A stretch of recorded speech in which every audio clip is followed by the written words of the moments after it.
Hello and welcome. You hear the whisper before you see the shadow.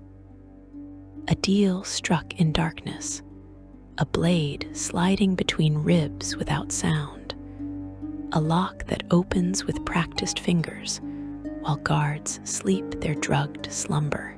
These moments belong to someone, and that someone has watched over every cut purse, every second-story climber, every confidence artist who has ever lifted a coin purse in the history of Faerun. His name is spoken in hushed tones in guild halls built beneath cities, carved into the hidden altars where blood offerings mix with stolen gold, and muttered as prayer before every dangerous job. This is the story of Mask, the Lord of Shadows, the master of all thieves, and why every rogue who has ever lived knows his name by heart.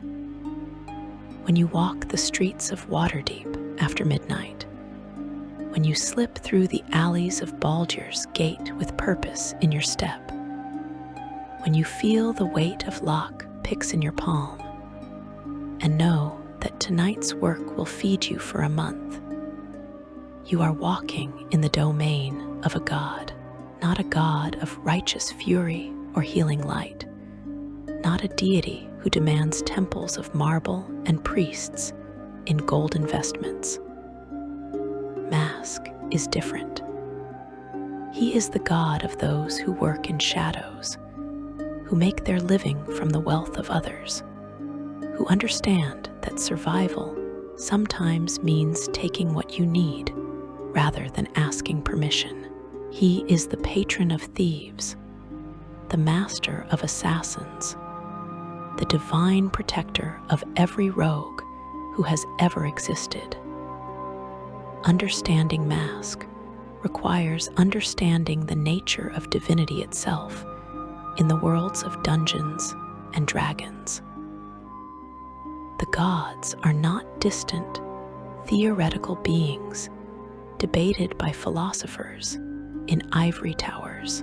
They are real, tangible forces that shape reality through their divine portfolios. Each deity controls certain aspects of existence, certain domains of mortal life. Torm watches over duty and loyalty. Lathander brings the dawn and renewal. Selune guides the moon and protects travelers at night. And Mask owns the shadows. He claims dominion over thieves and thievery, over shadows and stealth. His portfolio once included intrigue and deception as well, though he would lose part of this power in conflicts with other gods, a theft that would define much of his later scheming. His domains encompass everything that happens when people operate outside the law, when they move through darkness, when they take what belongs to others. The worship of Mask spreads across Faerun like a network of hidden passages beneath a city. You will not find grand cathedrals dedicated to the Shadowlord, no towering statues visible from miles away. His faith operates differently. It exists in the Thieves' Guild hidden beneath the Merchant District, in the secret shrine behind a false wall in a flophouse, in the quiet prayer a cut purse whispers before attempting a dangerous mark. His clergy wear no distinctive robes in public, carry no holy symbols openly displayed. They are shadows among shadows, priests who serve a god of secrets by keeping his worship secret. But make no mistake about his power. Mask is no minor deity scraping for followers. He is an intermediate power, a god with genuine divine strength, the ability to grant spells to his clerics and blessings to his faithful. When a thief prays to Mask before a job, that prayer has weight. The Shadow Lord hears. And sometimes, when the prayer is sincere and the thief truly devout, Mask answers. A guard might look away at the crucial moment. A lock might open more easily than it should. A shadow might deepen just enough to hide a figure pressed against a wall. These are not coincidences. These are the blessings of a God who protects his own. The iconography of Mask reflects his nature. His holy symbol is a black velvet mask, simple and elegant, the kind that might be worn to a masquerade ball or pulled over a thief's face before a robbery. Some versions show eye holes.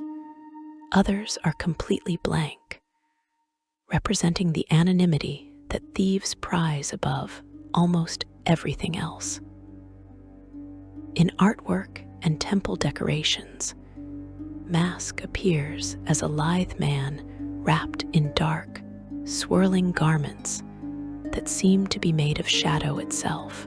His face is always hidden behind a mask, naturally, and his hands are typically shown empty or holding a slim dagger.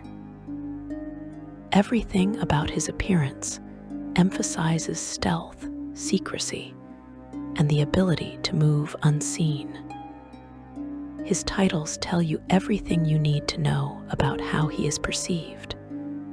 The Lord of Shadows, the Master of all Thieves, the Shadow Lord, the Lord of all Thievery. Each title emphasizes his absolute dominion over his chosen sphere. He is not merely a patron of thieves, he is their master. He is not just associated with shadows, he rules them. This is important because it establishes Mask's place in the divine hierarchy. When a rogue swears by Mask, they are invoking the supreme authority over their profession. The God who literally defines what it means to be a thief in the eyes of the cosmos.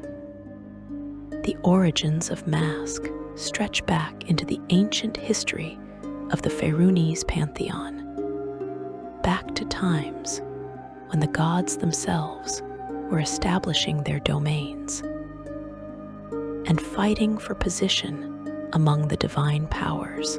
The exact details of his emergence remain obscured by the very shadows he commands, fitting for a deity whose nature demands secrecy.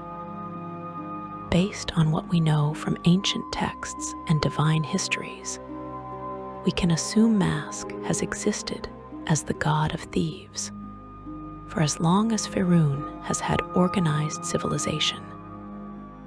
For theft only becomes meaningful when there exists property to steal and laws to break. For as long as Faerun has had thieves, those thieves have whispered prayers to Mask. What makes Mask particularly interesting among the divine powers is his moral complexity. Many gods fall clearly into categories of good or evil, law or chaos. Tyr represents law and justice. Sirik embodies murder and madness, but Mask occupies a more ambiguous space. His alignment is listed as neutral evil in most sources, suggesting a deity who cares primarily for his own interests and the interests of his followers, who has no particular love for law or chaos, order or anarchy. He simply wants thieves to thieve, shadows to conceal, and secrets to remain hidden.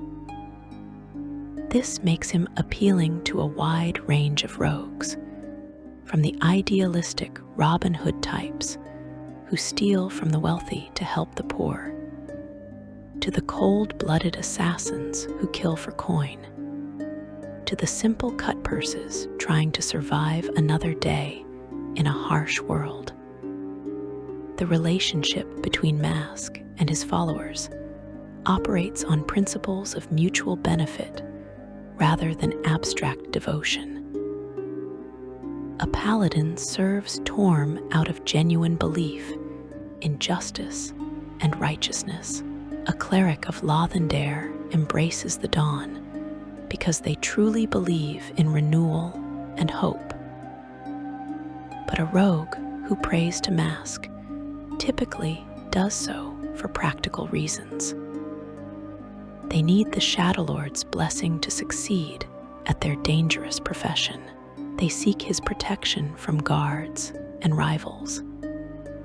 They want his favor to ensure their lock picks do not break, their footsteps remain silent, their disguises hold up under scrutiny, and Mask, in return, receives worship, receives acknowledgement of his power, receives the strengthening of his divine essence that comes from mortal faith. It is a transaction which is appropriate for a god whose followers specialize in transactions of the unauthorized variety. His divine realm reflects his nature perfectly. In the cosmology of the planes, each god maintains a domain somewhere in the outer planes, a place where their essence is strongest, where their most faithful followers go after death, where they can shape reality according to their desires. Mask's realm is called the Shadow Keep, and it exists on the plane of shadow, that dark mirror dimension that exists alongside the material world. The Shadow Keep is described as a vast, dark fortress filled with endless corridors and secret passages, where shadows move independently of any light source, where every door might be a trap and every hallway a test. The realm consists of a complex maze of streets and houses shrouded in darkness and fog, complemented by a vast underground network of sewers, caverns, and hidden nooks. Thieves who served Mask faithfully in life and earned his approval spend their afterlife in the Shadow Keep, pulling off elaborate heists for their god's amusement, competing with each other in contests of stealth and skill, and enjoying the perfect existence for someone whose passion in life was theft. The clerics of Mask serve an unusual role compared to the priests of other faiths. A cleric of Pellar preaches in public, healing the sick and spreading messages of hope. A cleric of Tempest leads warriors into battle, blessing their weapons and inspiring courage. But a cleric of Mask, they operate more like guild masters or crime bosses. They manage thieves' guilds, fence stolen goods, plan elaborate heists, and ensure that worship of the Shadowlord continues through practical application of his principles. Their temples double as thieves' guild headquarters. Their religious ceremonies include training sessions in lock-picking and stealth, and their holy texts read more like instruction manuals for successful thievery than theological treatises. These clerics receive genuine divine power from their patron. When a cleric of Mask prays for spells, Mask grants them. They can cast spells of illusion and shadow, spells that enhance stealth and deception, spells that let them slip through solid walls or disappear into darkness. At higher levels, they gain access to truly impressive divine magic that would make any thief jealous. They can become invisible at will, walk through shadows to teleport across distances, create zones of absolute darkness that even dark vision cannot penetrate. This is divine power in service of thievery, the blessings of a God who genuinely supports his followers' chosen profession. The moral implications of worshiping a god of theft create interesting philosophical questions. In most societies, theft is considered wrong, a crime punishable by fines, imprisonment, or worse. Yet here is a God who not only endorses theft, but demands it as worship. His faithful are expected to steal, to move through shadows, to take what is not theirs. From Mask's perspective, this makes perfect sense. This could imply that property is an artificial concept created by those who have wealth to protect themselves from those who do not. Based on what we know of his teachings, we can assume Mask believes those who are skilled enough to take something deserve to possess it more than those too weak or foolish to protect their belongings. The strong take from the weak. This is the natural order of things. Locks exist to be picked. Guards exist to be evaded. Wealth exists to be redistributed to those clever enough to redistribute it.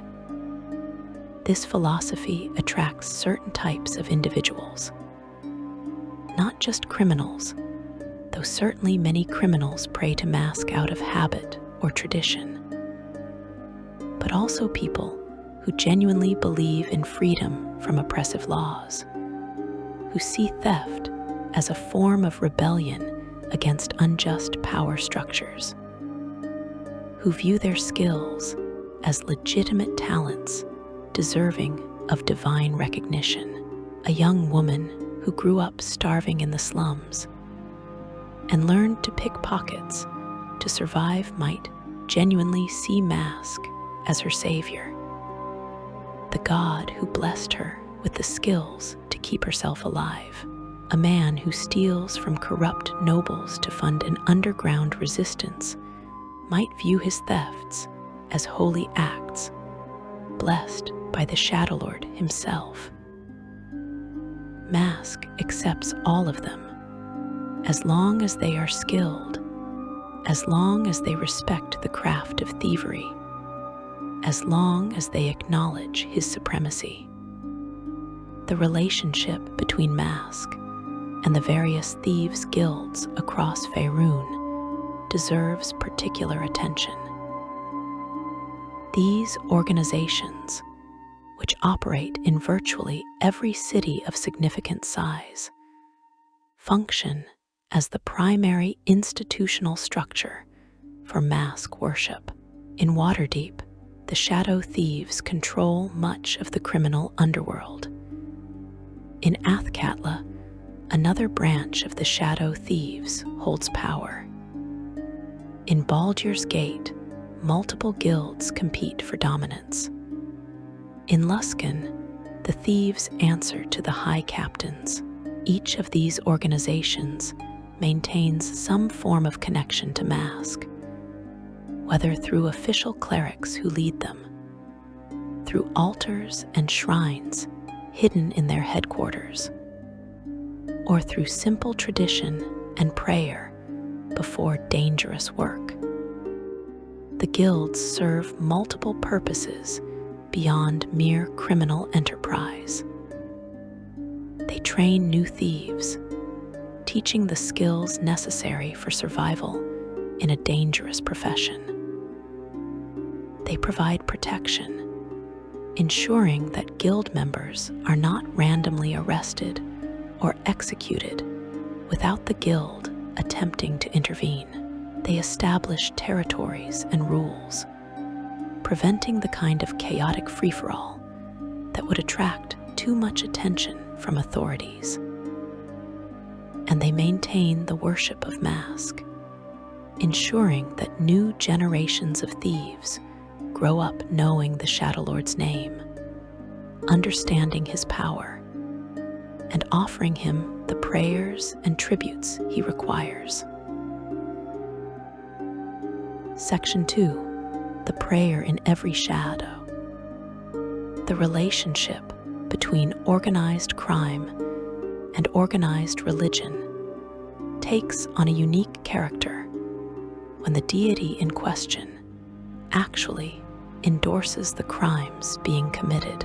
Walk into any major thieves' guild in Faerun. Push past the false fronts and hidden doors. Descend the stairs that only members know about, and you will find an altar. Maybe it sits in a small chamber off the main hall. Maybe it occupies a position of prominence in the guild's central meeting room. Maybe it hides behind another secret door reserved for the most faithful. But it exists, always, a shrine to Mask, decorated with black cloth, offerings of stolen jewelry, and the ever-present symbol of the Black Mask. These altars serve as the heart of Mask worship among the criminal underworld. They represent more than simple superstition or tradition. They function as genuine religious sites where thieves commune with their God, where priests offer blessings before dangerous jobs, where members swear oaths of loyalty to both guild and deity. The ceremonies conducted at these altars blend the practical with the spiritual in ways that would seem bizarre to followers of more conventional gods. A priest of Mask might bless a set of lock picks the way a priest of Tempest would bless a sword, invoking divine favor over the tools of a trade that happens to be illegal in most jurisdictions. The prayer itself follows certain traditional forms passed down through generations of thieves. You speak it quietly, preferably in darkness or deep shadow. You acknowledge Mask's supremacy over all who work in stealth and shadow. You ask for his blessing on your enterprise, for steady hands and silent feet, for luck when you need it most, and shadows when you require concealment. Some thieves carry this further, offering specific promises. If this job succeeds, I will donate 1/10 of my take to your altar.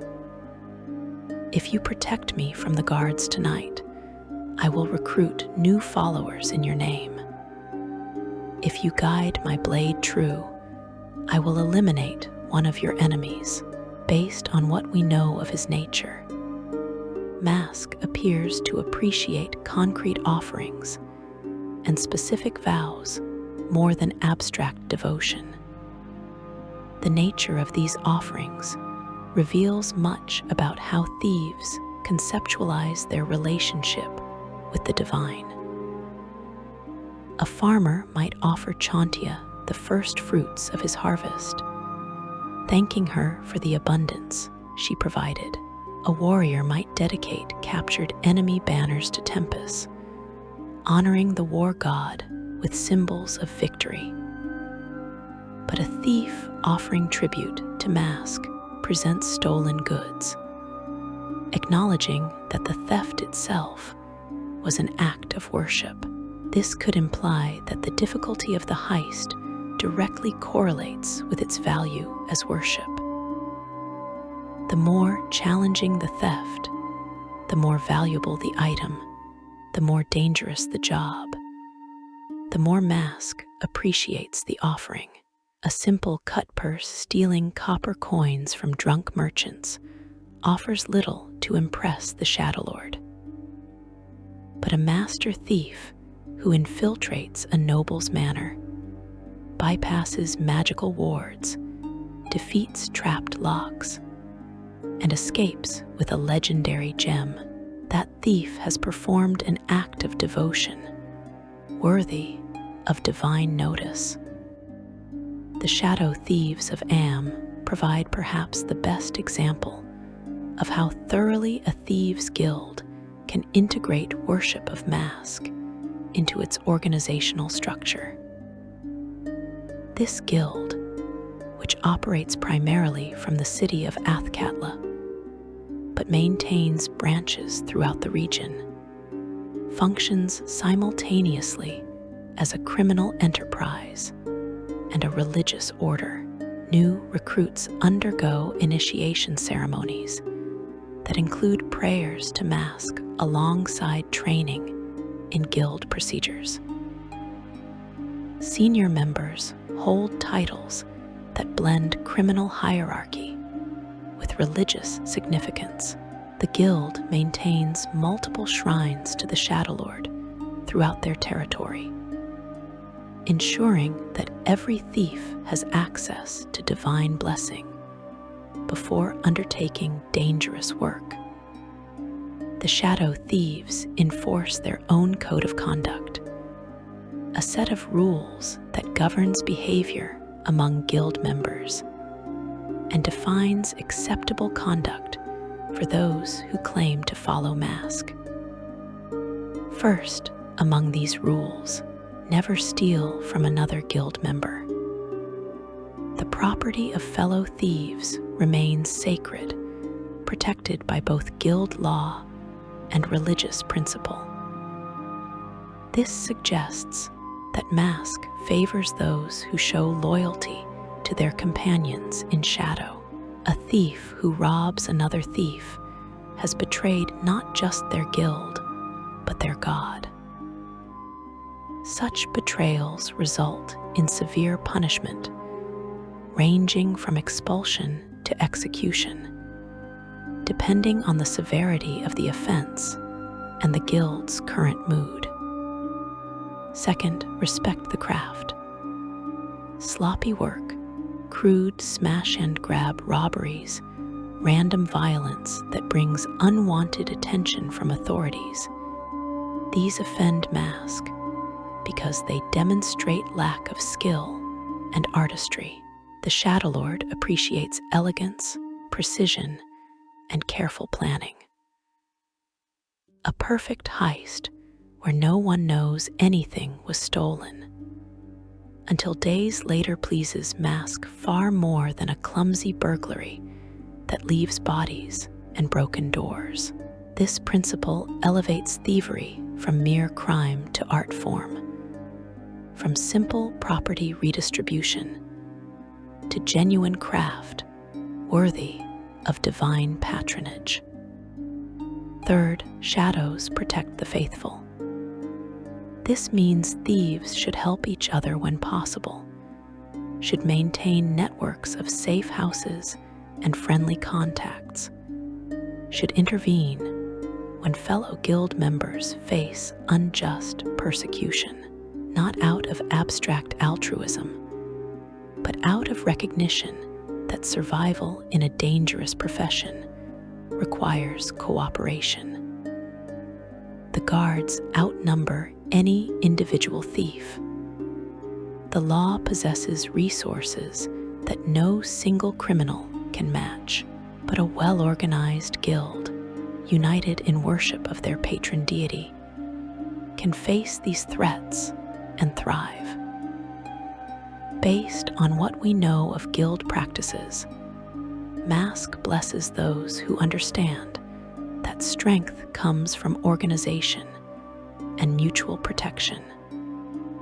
The rituals practiced by devoted followers of Mask range from simple personal prayers to elaborate guild ceremonies involving dozens of participants. One common ritual practiced by thieves about to attempt particularly dangerous jobs involves the blessing of tools. The thief presents their lockpicks, or their weapon, or whatever instrument they will use in their work. A priest of mask, or in smaller guilds, simply the most devout member available, speaks prayers over the tools while anointing them with oil scented with night-blooming flowers. The prayer asks Mask to guide these tools, to make them extensions of the thief's will, to grant them the same perfection of function that the Shadow Lord himself would demand. This is not mere superstition. Divine magic genuinely flows through these blessings when performed by true clerics, temporarily enhancing the tool's effectiveness. Another ritual, more elaborate and reserved for significant occasions, is the Midnight Oath. This ceremony occurs when a thief wishes to dedicate themselves fully to Mask service, essentially becoming a champion for the Shadow Lord. Though the term used is usually Shadow Adept or Night Cloak, depending on regional tradition, the ceremony must begin exactly at midnight and conclude before dawn breaks. The supplicant kneels before an altar to Mask in complete darkness, no light of any kind permitted. They recite their crimes, their victories in shadow, their dedication to the art of thievery. They offer blood, cut from their own palm and allowed to drip onto the altar. They swear oaths of eternal service to the Lord of Shadows, promising to spread his worship, to perform ever more impressive heists in his name, to recruit others to his service. If Mask accepts the oath, which he does not always do even for worthy supplicants, the thief experiences a vision of the Shadow Keep, sees the Shadow Lord himself seated on his throne of darkness, and receives a personal blessing from the god. Those who complete the Midnight Oath successfully gain permanent blessings, supernatural abilities that mark them as Mask's chosen instruments in the mortal world. The guild structure itself mirrors religious hierarchies found in more conventional faiths, though the titles and responsibilities differ significantly. At the top sits the guildmaster, who combines the roles of crime lord and high priest. This individual must possess both organizational skill and genuine devotion to Mask, as they serve as intermediary between the guild and their divine patron. Below the guildmaster, various ranks organize members by skill and seniority. Journeyman thieves handle standard jobs. Master thieves plan and execute complex heists. Fence masters manage the disposal of stolen goods. Enforcers maintain discipline and handle threats to guild security. And always, somewhere in the structure, sit the clerics of Mask, the priests who maintain the altars, perform the rituals, and ensure that the guild's criminal activities remain properly sanctified as acts of worship. Different regions develop different traditions around Mask worship, reflecting local culture and circumstances. In Calamshan, where slavery remains legal and social hierarchies rigid, thieves who worship Mask often see themselves as rebels against an oppressive system. They steal from the wealthy merchant princes who control vast fortunes built on slave labor.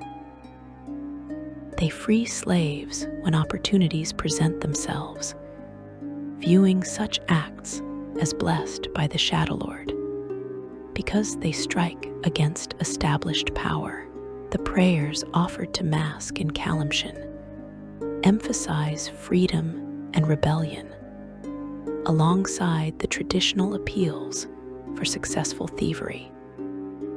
In the frozen north, among the 10 towns and the barbarian tribes of Icewind Dale, Mask worship takes on different characteristics.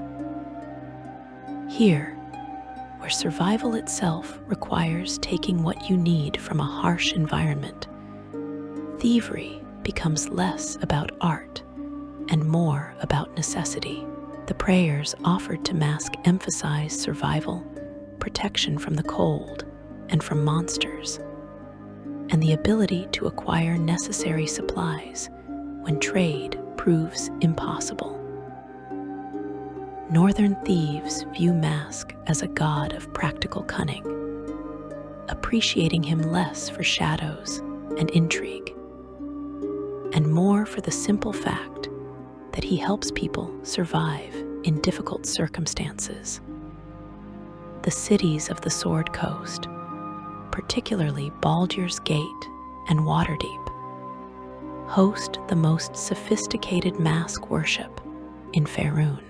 These urban centers, with their complex social hierarchies, their vast wealth concentrated in noble estates and merchant counting houses, their elaborate legal systems and well-funded guard forces, create perfect conditions for the kind of elegant, artistic thievery that Mask most appreciates.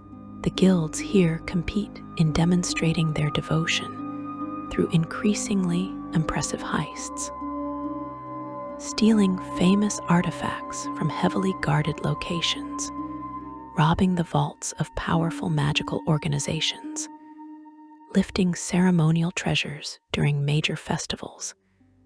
These legendary thefts achieve status as religious acts, stories told and retold in guild halls as examples of perfect devotion to the Shadow Lord. The relationship between Mask and his mortal followers includes elements of genuine affection alongside the transactional nature of their arrangement. Many thieves come to genuinely love their god, not despite his encouragement of their criminal activities, but because of it. In a world where most of society condemns them, where laws exist to punish them, where guards hunt them and nobles despise them, Mask stands as the one absolute power who accepts them completely. He does not demand they reform. He does not insist they feel guilty for their nature. He celebrates what they are, blessing their skills and protecting them when they demonstrate sufficient devotion and talent.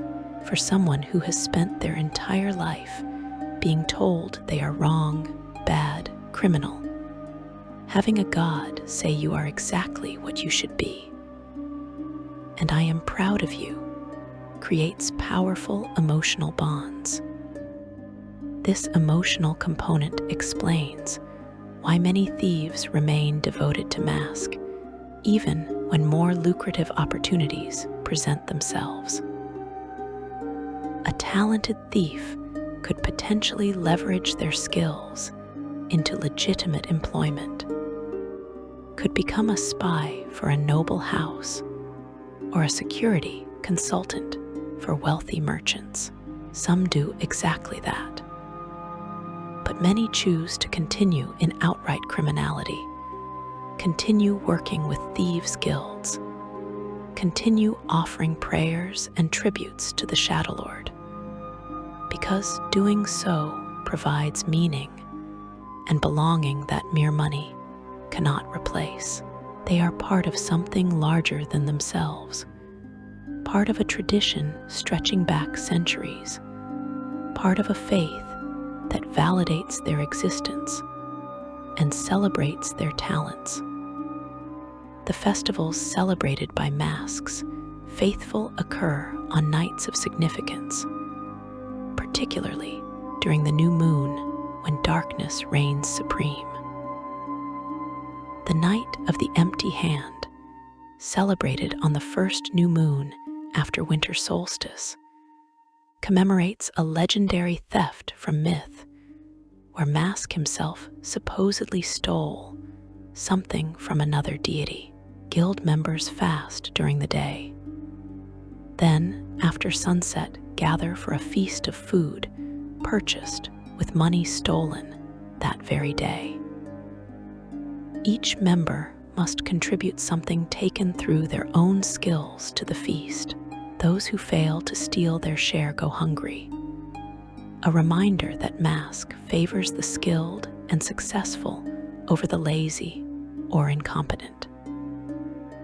The feast continues until dawn, filled with stories of famous heists, demonstrations of skill by senior members, and prayers thanking Mask for another year of survival in a dangerous profession.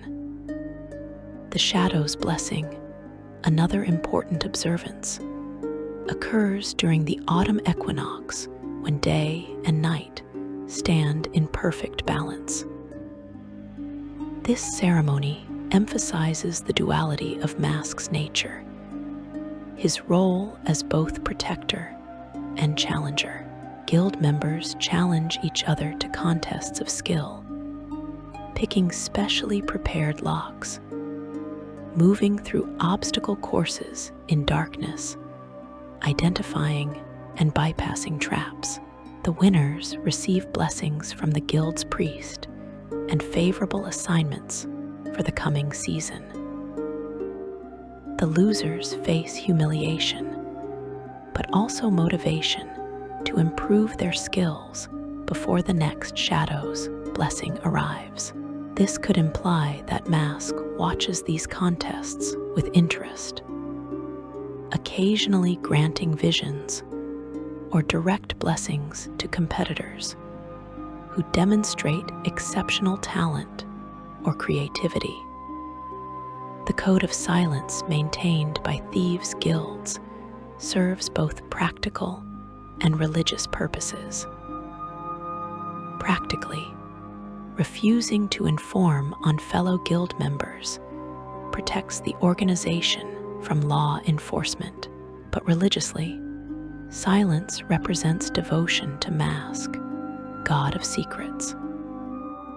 Speaking truth to authorities, revealing guild secrets, providing information that leads to the arrest of fellow thieves. These acts violate the sanctity of secrets that Mask holds sacred. The punishment for breaking the code of silence extends beyond mere guild discipline. Those who inform face spiritual consequences as well, losing Mask's favor and protection. Stories circulate in guild halls about informants who escaped guild justice only to die in bizarre accidents shortly afterward, as if the Shadow Lord himself reached out to punish those who betrayed his principles. Section 3. Divine Schemes and Cosmic Heists. The gods themselves are not immune to theft. This truth reveals itself most dramatically during an event that shook the foundations of Faerun. An upheaval so complete that mortals still measure history by what came before and what came after. The time of troubles, also called the God's War or the Arrival, occurred in the Year of Shadows, 1358 Dale Reckoning. During this period, the gods walked Faerun as mortals, stripped of much of their divine power, forced to experience the world from the perspective of those they claimed to rule. And Mask, the Lord of Shadows, saw opportunity where others saw only crisis. Understanding what happened requires stepping back to examine the cause. Io, the overgod who stands above all other deities in the Faerunese cosmology, grew angry with the gods for their interference in mortal affairs and their theft of divine artifacts called the Tablets of Fate. These tablets contained fundamental rules about how divinity itself functioned, how gods gained and lost power, how they interacted with the mortal realm. When the tablets went missing, stolen by Bane, the god of tyranny, and Miakul, the god of death who sought to increase their own power, Io responded with unprecedented severity. He cast all the gods down from their divine realms, forcing them to walk Faerun in physical form called avatars, declaring they could only return to the heavens once the tablets were recovered. For most deities, this represented catastrophe. They found themselves vulnerable, trapped in mortal bodies that could be injured or even killed, cut off from their divine realms and much of their power. But Mask adapted to these new circumstances with the same cunning he displayed in all his schemes. The Shadow Lord took a form unlike any other deity, choosing to manifest not as a humanoid figure, but as an object, a sword that would come to be known as Godsbane. This transformation represented the ultimate expression of stealth and deception, hiding in plain sight as a weapon rather than appearing as an obvious divine avatar. While other gods scrambled to locate the tablets or simply survive their unexpected mortality, Mask, as Godsbane, positioned himself perfectly to influence events. The sword came into the possession of mortal adventurers who wielded it in their quest to recover the Tablets of Fate. Through this cunning disguise, Mask participated directly in the pivotal events of the Time of Troubles, while remaining hidden from his divine enemies. The sword itself was sentient, able to communicate with its wielder, guiding them toward actions that served Mask's interests, while appearing to simply be a powerful magical weapon. The most dramatic moment came when Godsbane was wielded by a mortal named Cyric, an ambitious and ruthless adventurer who possessed grand designs on godhood itself. Cyric used the sword, which was actually Mask in disguise, to slay Baal, the god of murder, during a climactic confrontation at the city of Baldur's Gate. This killing allowed Cyric to claim Baal's divine essence and portfolio, but Cyric did not stop there. He also claimed the portfolios of the dead gods Bane and Miakul, transforming from a mortal adventurer into one of the most powerful deities in the Faerunese pantheon virtually overnight. Mask's activities during the Time of Troubles demonstrate why thieves worship him with such devotion. He did not simply survive the crisis. He thrived in it. While gods like Mystra died during this period, while others lost followers and influence, while divine portfolios shifted and reformed, Mask maneuvered through the chaos like an expert cutpurse, working a crowded market square. He made alliances when beneficial, betrayed those alliances when more profitable opportunities emerged. and consistently pursued his own advantage with single-minded determination that would make any master thief proud. One of his most significant and controversial actions involved the goddess Lara, deity of illusion and deception. Lara's portfolio overlapped substantially with Mask's own domains. Both gods claimed authority over deception and misdirection. Both drew power from secrets and hidden truths.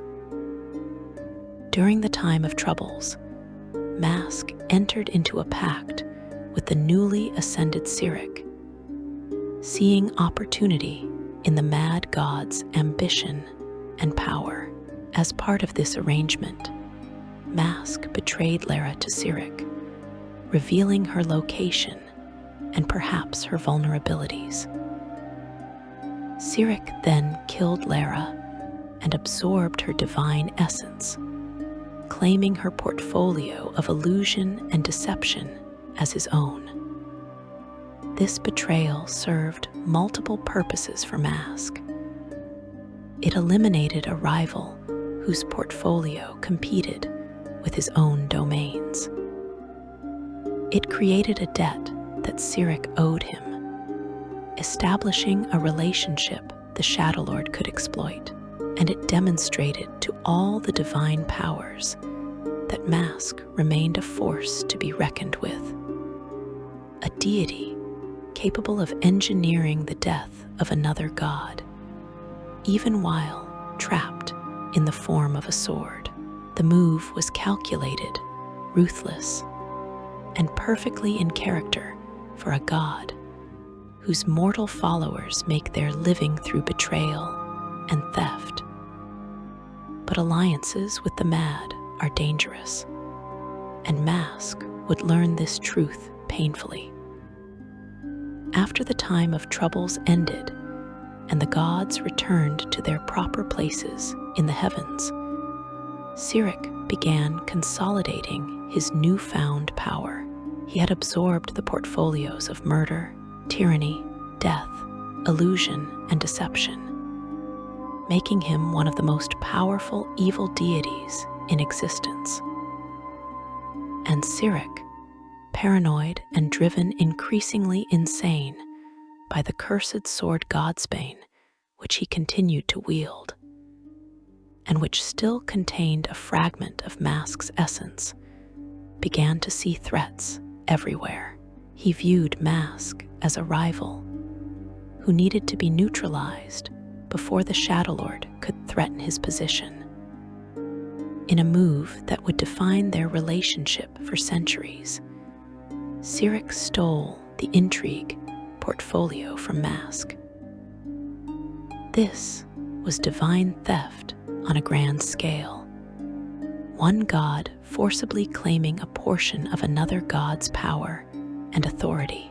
Mask, who had spent the time of troubles as a sword, and who had orchestrated the betrayal of Lara, found himself the victim of betrayal. The loss of the intrigue domain significantly weakened the Shadow Lord, stripping away a substantial portion of his divine influence. No longer could Mask claim complete dominion over all forms of deception and schemes. That power now belonged to Cyric. This theft created a permanent enmity between the two deities. Where before they had been uneasy allies united by mutual self-interest, they now became bitter enemies, locked in a conflict that would span editions and centuries of game history. Mask wanted his stolen portfolio returned. Cyric refused to surrender what he had taken.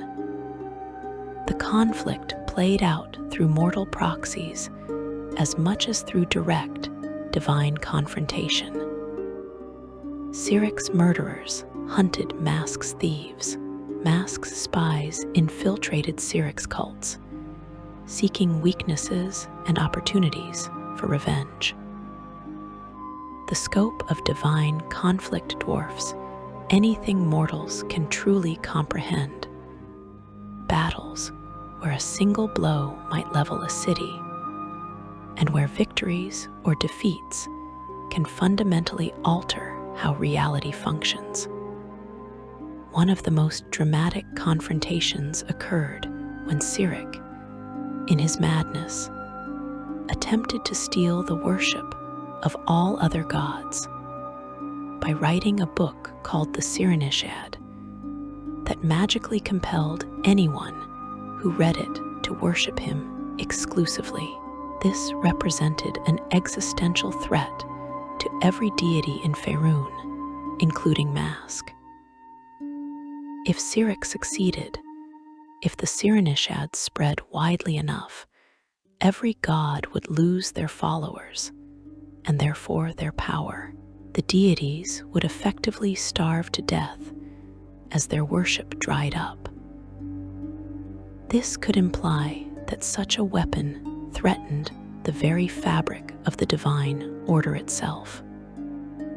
Mask participated in the coalition of gods who worked to stop Cyric's plan, contributing his expertise in intrigue and deception to the effort despite. Having lost that very portfolio to Cyric, the conflict required years to resolve and ultimately resulted in Cyric losing several of his portfolios and much of his influence.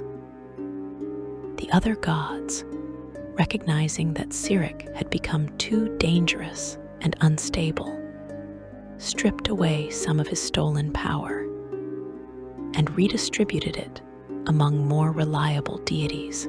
But throughout the crisis, Mask demonstrated why he deserves his reputation as master schemer, orchestrating complex plots within plots, manipulating events from the shadows, while other gods confronted threats more directly.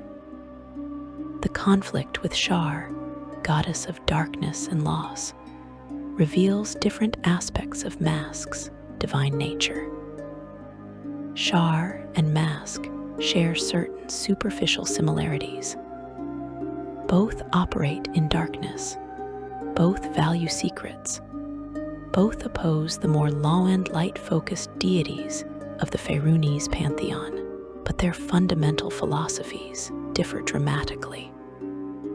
Shar embraces darkness as an end in itself, seeking to return all reality to the void from which it emerged. She represents nihilism and emptiness, the loss of everything, including memory and meaning. Mask, by contrast, uses darkness as a tool. Shadows serve purposes for the Shadow Lord. They conceal thieves, hide secrets, and provide tactical advantages. But Mask has no desire to unmake reality or return existence to primordial darkness. He enjoys the world as it exists, filled with wealth to steal and marks to rob. This philosophical difference created inevitable conflict. Based on what we know of her theology, Shar likely viewed Mask as misusing darkness, corrupting shadows for petty criminal purposes, rather than serving their true nature as harbingers of oblivion. Mask regarded Shar as dangerously insane, a deity whose ultimate goals would destroy everything, including the thieves he protects and the world they inhabit. Their conflicts played out through mortal proxies as much as through direct divine confrontation. Shar's followers, who included assassins and dark cultists, targeted Mask's thieves' guilds. Mask's clerics responded by exposing Shar's secret temples and disrupting her schemes. Neither deity could afford to ignore the other. but neither possessed sufficient power to decisively defeat their opponent. The return of the gods to their divine realms after the time of troubles ended did not bring peace to Mask's existence. If anything, it intensified divine conflicts as gods who had survived the crisis moved to consolidate power and eliminate rivals. Mask found himself constantly maneuvering through treacherous political waters, making and breaking alliances, protecting his portfolio from those who might try to claim it. The betrayal of Lara established a precedent. Divine portfolios could be transferred through violence and cunning, as Cyric had demonstrated by killing her and claiming her power. This made every god with overlapping domains into a potential threat or target. The game Baldur's Gate provides mortal adventurers with glimpses of how divine conflicts affect the material world. The plot revolves around the murder of Baal, the god of murder, during the time of troubles, and his plan to resurrect himself through his mortal children. Mask played a direct role in these events through his avatar form as Godsbane. The sword used to kill Baal in the first place. His followers appear throughout the game, offering quests and information to the protagonist. The shadow thieves of Am, devoted servants of Mask, provide crucial assistance during the second game, helping the player character infiltrate enemy strongholds and pursue their goals. Through these interactions, players experience how Mask's influence extends through his mortal agents, how a god of thieves advances his agenda by empowering skilled mortals who serve his interests. In Baldur's Gate 2, Shadows of Am, the Shadow Thieves take center stage as a major faction the player must either work with or against. The guild operates from the Athkatla docks, controlling much of the city's criminal activity under the leadership of various guild masters who serve Mask's interests. The game presents moral complexity around the Thieves Guild, acknowledging that while they commit crimes, they also provide services, maintain order among criminal elements, and prevent the kind of chaos that would provoke harsh crackdowns from authorities. This reflects Mask's own moral ambiguity. The way his worship exists in gray areas between absolute good and absolute evil. Section 4. Temples built in darkness. The worship of Mask manifests differently across the countless regions of Faerun and beyond, adapting to local customs while maintaining core principles of stealth, theft, and shadow. In Waterdeep, the City of Splendors, Mask's faithful operate through multiple competing guilds, each claiming legitimacy as true servants of the Shadowlord. The most prominent among these maintains a hidden temple beneath the dock ward, accessed through a series of false storefronts and secret passages that would take an outsider weeks to navigate. The temple itself reflects Waterhavian sensibilities, decorated with stolen artwork from noble collections, and illuminated by magical darkness that only the faithful can see through. In Kalimport, the Jewel of Kalimshan, Mask worship takes on revolutionary overtones. The rigid caste system and prevalence of slavery create conditions where thievery becomes an act of rebellion as much as survival. The temples here, hidden in the depths of the city's ancient underground districts, serve dual purposes as both religious sites and staging grounds for slave liberation operations. Priests of Mask in Kalimport preach that stealing from the merchant princes who built fortunes on slave labor represents the highest form of devotion, that freeing those in bondage strikes directly against the corrupt power structures the Shadow Lord opposes. This interpretation of masks will attract followers who see themselves as freedom fighters rather than simple criminals, though they still tithe their stolen goods to the altar and pray for success in their nocturnal activities. The Moonsea region, with its brutal city-states ruled by tyrants and warlords, hosts a particularly pragmatic form of mask worship. Here, where might makes right, and the strong openly exploit the weak, thieves view their craft as simply another form of power. The faithful in cities like Shentel Keep and Mulmaster operate openly, or as openly as thieves ever operate, understanding that local authorities care more about maintaining order than enforcing abstract morality. Based on what we know of these regions, Mask's temples sometimes exist in semi-official capacity, acknowledged by rulers who recognize that organized thieves' guilds prevent the chaotic criminality that would threaten commerce and stability. The arrangement benefits everyone involved.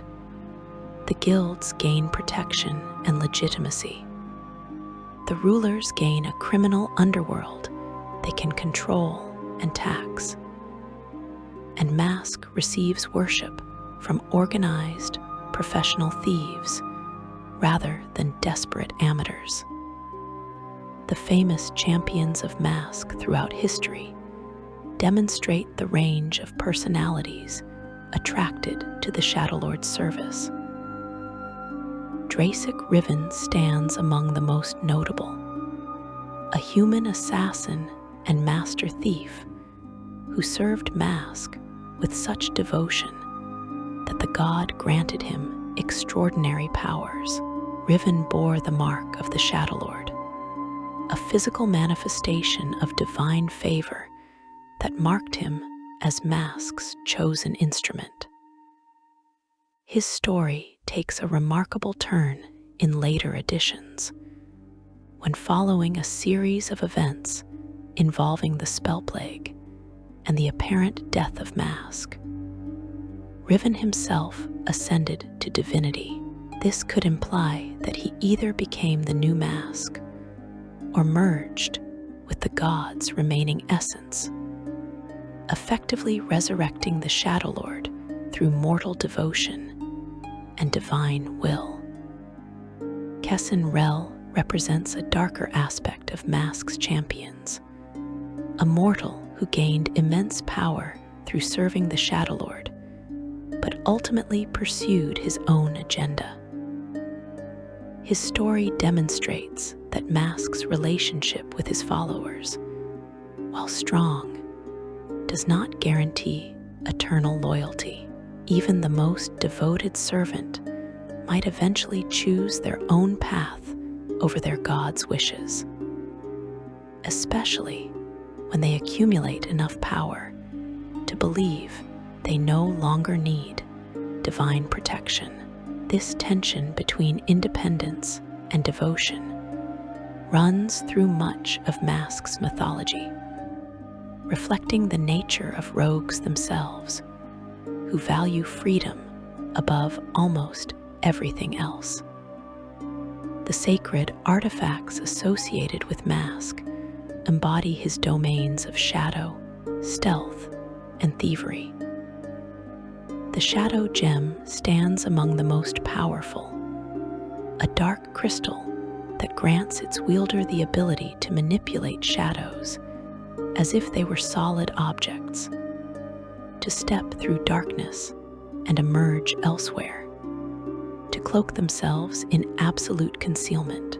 Legends claim Mask himself created the shadow gem during the early days of his divinity, imbuing it with a fragment of his own essence.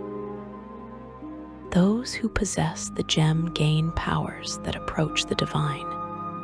Though such power comes with risks, the gem hungers for secrets and stolen treasures.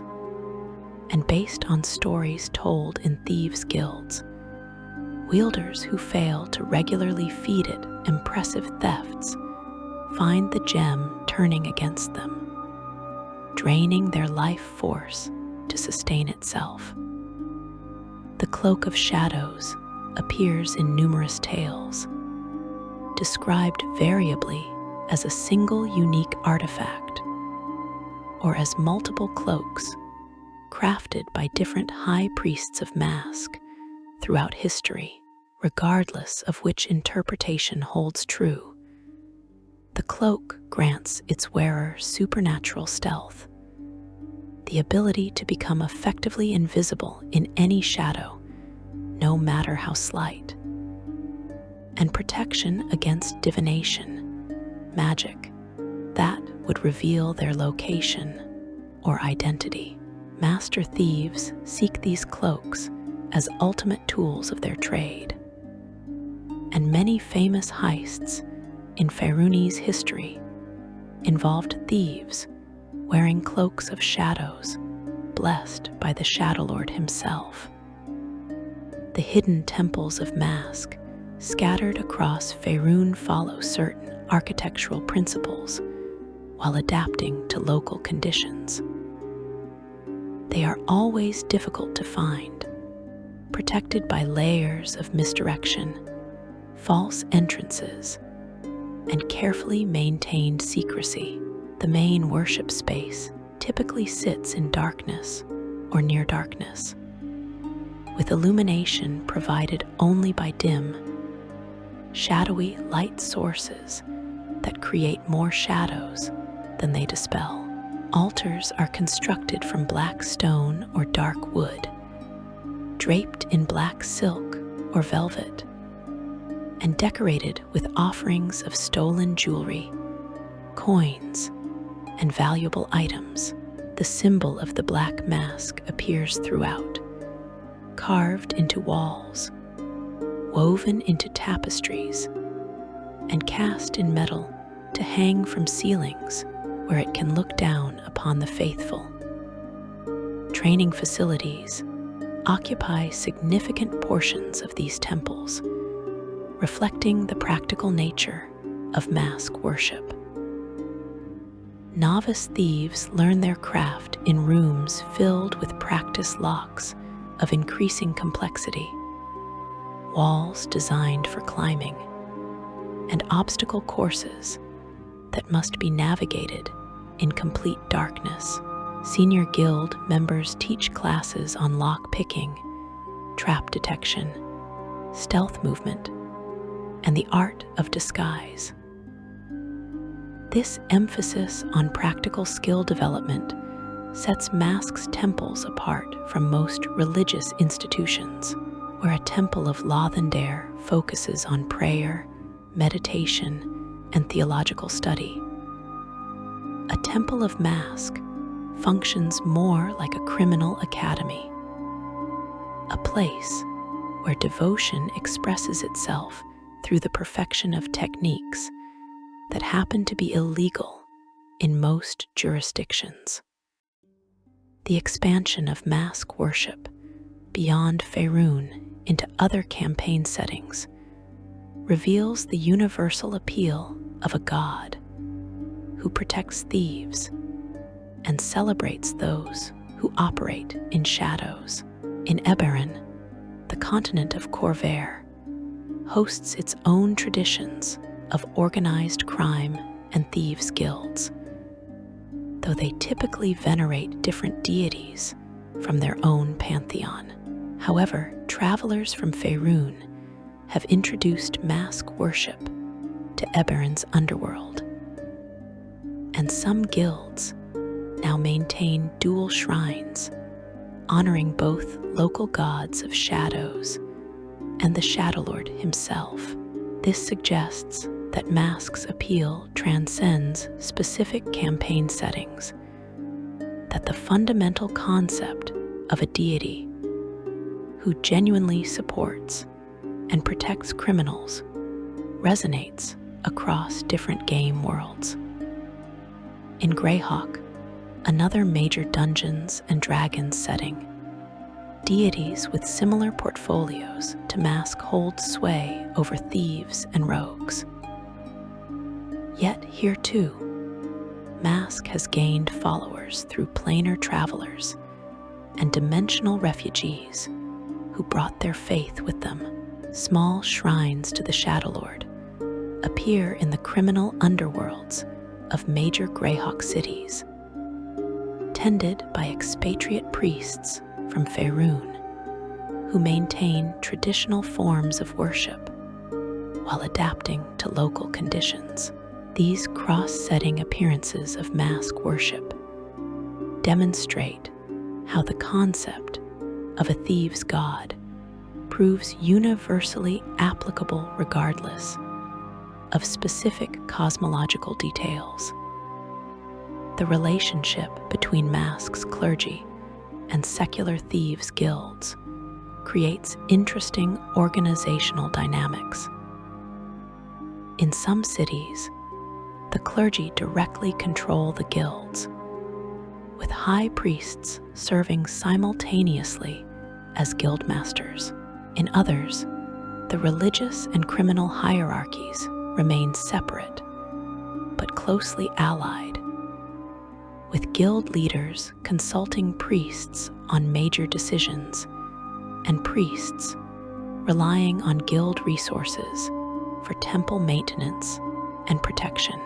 A third model sees the clergy operating independently, offering blessings and religious services to multiple competing guilds, while remaining neutral in their conflicts. Each approach has advantages and disadvantages, and debates about proper church-guild relationships occupy considerable attention in theological discussions among Mask's faithful. The treasuries of Mask's temples hold staggering wealth, accumulated through centuries of tithes from successful thieves. Guild members traditionally donate 10% of their take from major heists to the temple, following the principle that Mask's blessing enabled their success and deserves appropriate compensation. These treasuries fund temple operations, support clergy who serve full-time, provide aid to guild members in trouble, and occasionally finance elaborate revenge plots against those who wrong the faithful.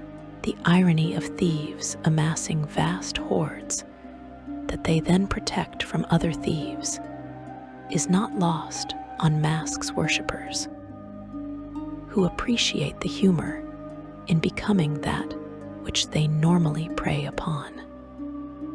The evolution of Mask worship through different editions of Dungeons and Dragons reflects changing attitudes about morality, crime, and the role of evil deities in fantasy settings.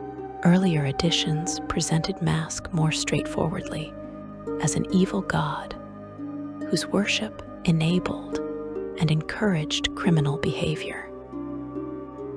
Later editions introduced more nuance, acknowledging that thieves exist on a moral spectrum from Robin Hood figures to cold-blooded murderers, and that Mask's worship encompasses this full range. This evolution allows players and dungeon masters to engage with mask-worshipping characters in more complex ways, exploring questions about justice, property, survival, and whether laws created by the powerful truly bind those who never consented to them. Section 5. The name every rogue whispers. The name Mask echoes through decades of Dungeons and Dragons history, spoken at gaming tables across the world whenever a player creates a rogue character and considers which deity their thief might worship. This enduring presence across editions and campaign settings reveals something fundamental about the appeal of the Shadowlord. He represents acknowledgement of a truth that many fantasy settings try to ignore. Not everyone wants to be a hero in shining armor. Not everyone fights for justice and righteousness. And sometimes the most interesting characters are those who operate in moral gray areas, where right and wrong blur into shadows. The cultural impact of Mask extends beyond simple statistics in sourcebooks. He appears in novels set in the Forgotten Realms, his clergy and followers driving plots and creating conflicts that shape the fate of nations. The Avatar series of novels, which chronicles the time of troubles, features Mask prominently as he maneuvers through divine chaos in the form of Godsbane.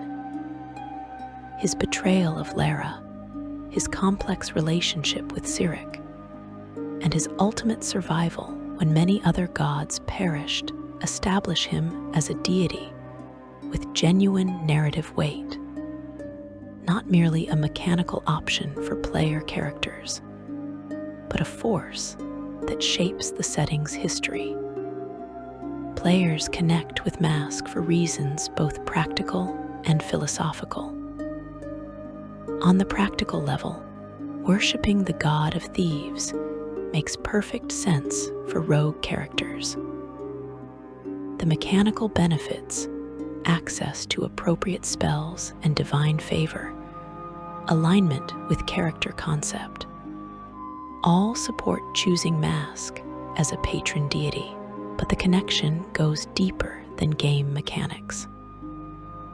Mask represents validation for a particular type of character fantasy, the skilled operative who succeeds through cunning rather than strength, who values cleverness over courage, who understands that sometimes survival requires breaking society's rules. The fantasy of the master thief has captivated audiences for centuries, from legendary figures like Robin Hood to modern heist films and novels. Mask taps into this archetypal appeal while adding the dimension of divine recognition and support. Your thief is not just a criminal scraping by in society's shadows. Your thief serves a god, performs acts of worship through their larceny, belongs to an ancient tradition stretching back to the dawn of civilization. This elevation of criminality to religious calling transforms what could be simple rule-breaking into something with meaning and purpose. The character who picks a lock is not just disabling a game mechanic. They are performing a sacred act blessed by their patron deity. The moral complexity Mask introduces allows for rich role-playing opportunities. A paladin serving Torm faces relatively straightforward ethical choices, uphold justice, protect the innocent, oppose evil. But a rogue serving mask navigates much murkier waters. Is stealing from a corrupt noble justified?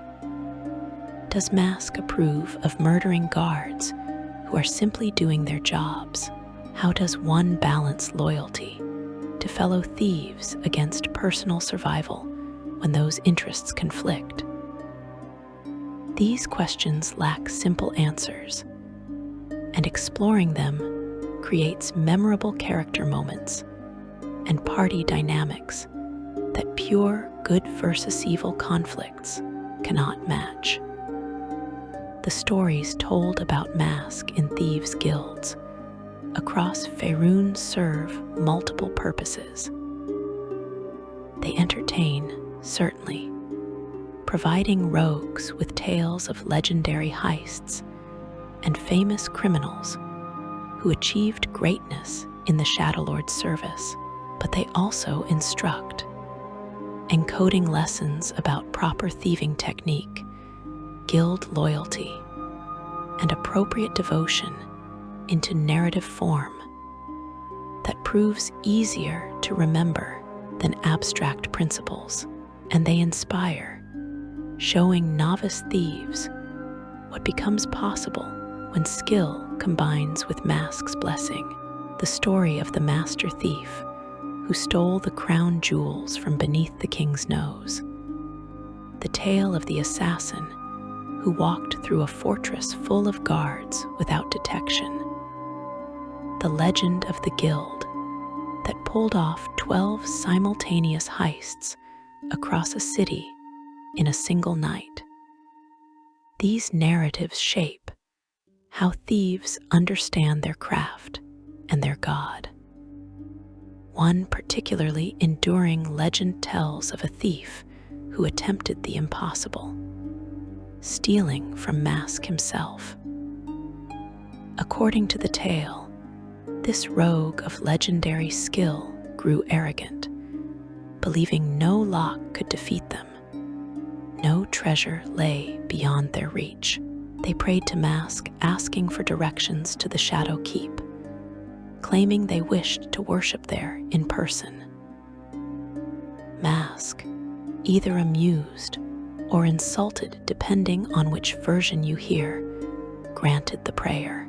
The thief journeyed through planar pathways to the Shadow Lord's realm and began attempting to rob the god's own treasury. This could imply that Mask allowed the attempt to continue far longer than necessary. Curious to see how far skill and audacity could carry a mortal against divine defenses. Eventually, inevitably, the thief triggered a trap they could not bypass. Mask appeared and offered a choice: serve in the Shadow Keep for eternity as punishment, or return to the mortal world and spread tales of the Shadow Lord's power. The thief chose to return and spent the rest of their life as a priest of Mask, teaching others that confidence must balance with respect, and that even the greatest thief remains infinitely beneath the master of all thieves. The transition to 5th edition Dungeons and Dragons brought significant changes to how deities function in game mechanics. But Mask's essential character remains intact. The addition streamlined many aspects of divine interaction, removing some of the mechanical complexity around deity choice, while maintaining the narrative and role-playing aspects.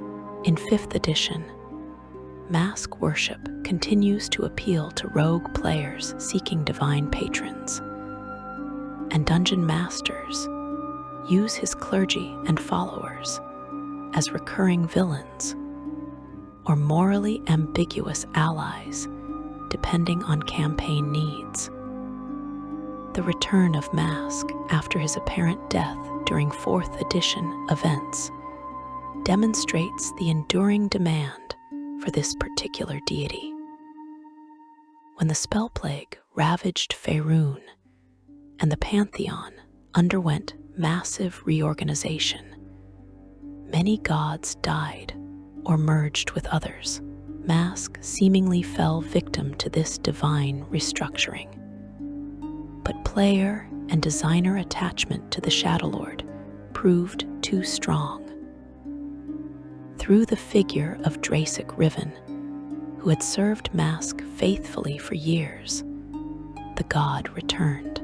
Based on what we know from 5th edition sources, Riven either became the new Mask or facilitated the original deity's resurrection, effectively restoring the Lord of Shadows to his rightful place in the pantheon.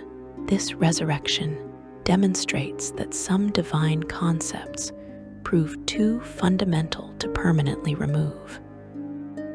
That a god of thieves fills a necessary role in fantasy settings, where player characters often engage in morally questionable activities. Modern campaigns featuring Mask explore themes that resonate with contemporary audiences. Questions about wealth inequality, about whether laws created by privileged elites truly serve justice, about the ethics of stealing from those who themselves acquired wealth through exploitation.